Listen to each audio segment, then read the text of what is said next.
In this video, we're going to take a look at how we can destroy an object with our sword. And we're going to also set up collision bus that's going to help us to separate the different layer of collision of our sword. So like this, our sword doesn't collide with our player, but collide with other objects. So that's what we're going to do in this video.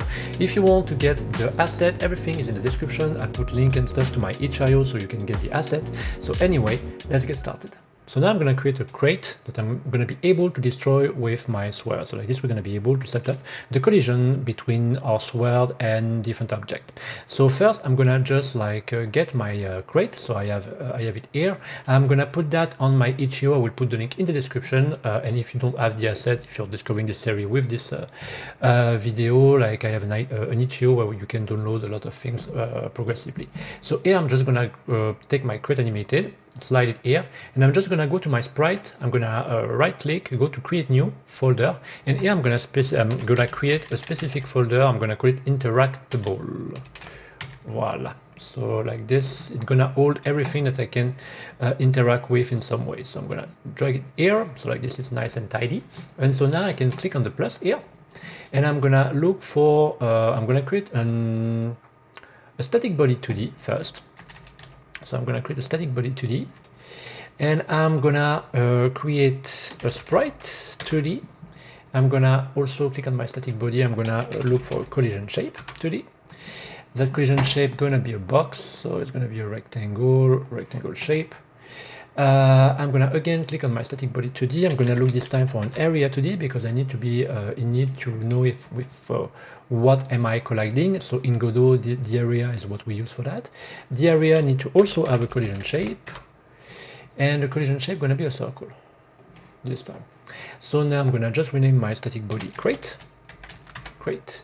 and I also am going to add an animation player. So the animation player, I'm going to rename it anim, being consistent, and I'm gonna now go to 2D. My crate is right here. I need to import my sprite, so I need to go to interactable, need to click here on sprite and drag it into my texture right there. And so I have 1, 2, 3, 4, 5, 6, 7, 8, 9, 10, 11. So I need to go to animation, put frame 11, voila. And so now I have my my spread display the right way. I'm just gonna click on the first collision shape, the one that is a box, and I'm just gonna drag it around here because I want my player to be able to collide with it. And so now I'm gonna go to my area 2D and I'm gonna rename it hitbox. And the hitbox, I'm going to change the color of the collision shape so I can see what it is. So I'm going to do something like this, it's going to be enough. And I'm going to make it a little bit bigger, something like that. So now I need to create two animations, one that is idle and one that is destroyed. So idle is going to be when there's only like the first sprite that displays. So for that, I just need to go to sprite. I need to go to my frame 0. I create a track by clicking on the key icon, create, and I'm just going to drag it to 0 because I've put myself here stupidly. So here I'm just going to put .1 because there's only one frame. And what I want to do is I also want to basically register, record the collision shape of the crate and also the hitbox. So here what I want to do is like I'm gonna come here and I'm gonna just key the fact that it is enabled, and here I'm gonna come here and I'm gonna also key the fact that it is enabled.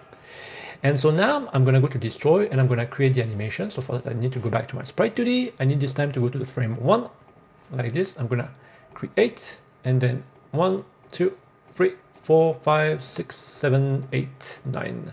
Voila. And so I have 1 second. So now if I play the animation, voila, perfect. And so now here what I want is I want the collision shape to be deactivated. So here I need first to make sure that it is activated per default. I come here. And here I'm going to deactivate it. So here I'm going to deactivate it. And I'm going to do the same for the collision shape of the hitbox. I'm going to come at the beginning. But the collision shape of the hitbox, I'm going to deactivate it like I think straight away. So yeah, I'm gonna deactivate it straight away. So like this, we can't re-trigger the animation. And so let's have a look. Okay, perfect. So now that I have that, I can just like create a script. So I'm gonna click on the plus icon, and I'm gonna put my script into my script folder, and I'm gonna create a new folder this time, and I'm gonna call it Interactables. Because there's going to be a bunch of things in our game that's going to be like interacting with the player or something, and we're going to put all the script there for like having some clarity. So I'm going to click here on open and create. So here I need to be able to get the collision of the hitbox. So for that, I'm going to use a signal. So I need to click on hitbox, and then I need to go to node, and here I have signal and group. So us, we are interested about signal, and what we want to do is we want to get the collision shape of my player on the sword when he is on the sword. I don't want to the animation to be triggered by the player itself, but by the collision shape of the sword. So for that, what I can do is like I can go to my sword area of my player, and first I can set up the collision. So my player, if you go to click on player and you go to collision, my player is on 1 and he can collide with 1. And my sword is the same. My layer of my sword is on 1 and it can collide with 1. I'm gonna change that, and I want to put my layer sword on 2 and it can collide with 3. So like this, I make sure that my sword can't collide with the player, and I can specify what type of object I want the sword to collide with in Godot.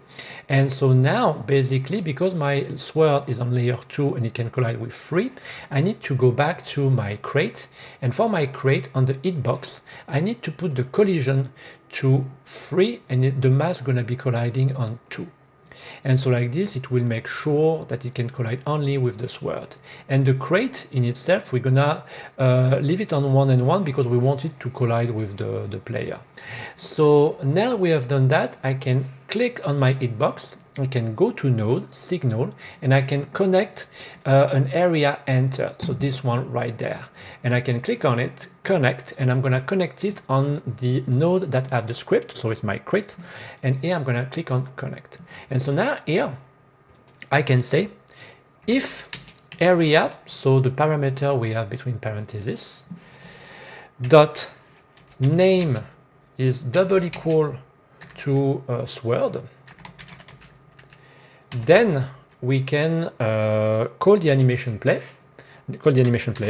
Here I can say $anim, because remember that I renamed it anim, and I can say dot play, and I can just after that look for destroyed. And what I can do is that I can force Godot to display that destroy animation and then Q3. For that, what I need to do is I need to do await $anim dot animation finished. So it will force Godot to wait until the animation is played, and then I will be able to Q3. So Q3 is deleting the crate. So now I can save my crate. So for that, I'm gonna go to my scene node and I'm gonna create a new folder. I'm gonna call it Interactables, and I'm gonna save it right there. And so now that I have done that, I can just put my crate into my main level. I'm gonna go back to 2D, and I'm gonna click on main level, and I'm gonna click on that chain icon right there, and I'm gonna look for my crate. I put it there, and so now I'm gonna move my crate something like this. You can see that it is displayed in a weird way because on crate I need to just reset the animation to be idle like this. And so now if I go back to my main level, up like this, I saved. Well, it doesn't work, but I don't know why, but we're gonna leave it like this. So now let's have a look. So I launch the game. Why is it displaying this way? What am I doing wrong? Hold on. So I have my sprite here. Oh yes, it's because I need to also like make sure on ready function that I have my idle animation that play accordingly. So I can do that by clicking on auto load, for example, and that'll be working fine. So let's have a look. Voila, so now it works fine. And so if I come there, I can normally collide with it. You can see that we have a sorting that is weird, but that's normal. We're gonna just like change that soon. And so now if I just press on my sword key, I'm gonna put myself here. If I press, it displays the animation and it destroys the object. So the sword animation is working right. So now we just need to make sure that we can display the player front of the crate when we are passing front of it. So for that, we can use something. So I just can come back to my crate. I need to go to the inspector, ordering, and here I can click Ysort enabled, and I can save. And I can go to main level and I can go to my player and I can click on ordering and also Ysort enable. Now let's save, let's launch the game and let's see if it works fine or not. You can see it still doesn't work fully fine because we need to basically set up some order. So the player, I need to go back to the player and I'm gonna put the player on an index of like 5. So now let's have a look. I come here. And now you can see I display front of it. And if I go behind, I also display behind it. So for fixing that problem, I was just looking to show you how you can do things, but basically there's a better solution. So for that, first we need to go to our player and we need to just re-put the Z index to 0. And then we need to go to main level. And on main level, we have an ordering. We have also Ysort enabled. And so now if I launch the game, you're going to see that I'm going to be able to pass front of the crate. And I'm going to also be able to pass behind it. And so now we have the Ysort enabled and I can destroy my crate with my sword like this. And it displayed the right animation. So we have made good progress in those last 4 videos, and we're gonna continue. And now we're gonna add like some jump mechanic. We're gonna add Tilemap. We're gonna add a camera that can follow the player, and so on and so on and so on. We will see that in the next video. So that's it for this video. I hope it has been helpful for you. If it's the case, don't hesitate to give a thumbs up and subscribe to my channel. And also check the link in the description if you want. I have courses, I have lots of things in the description. So anyway, I want to thank you for watching and I will see you next time. Bye.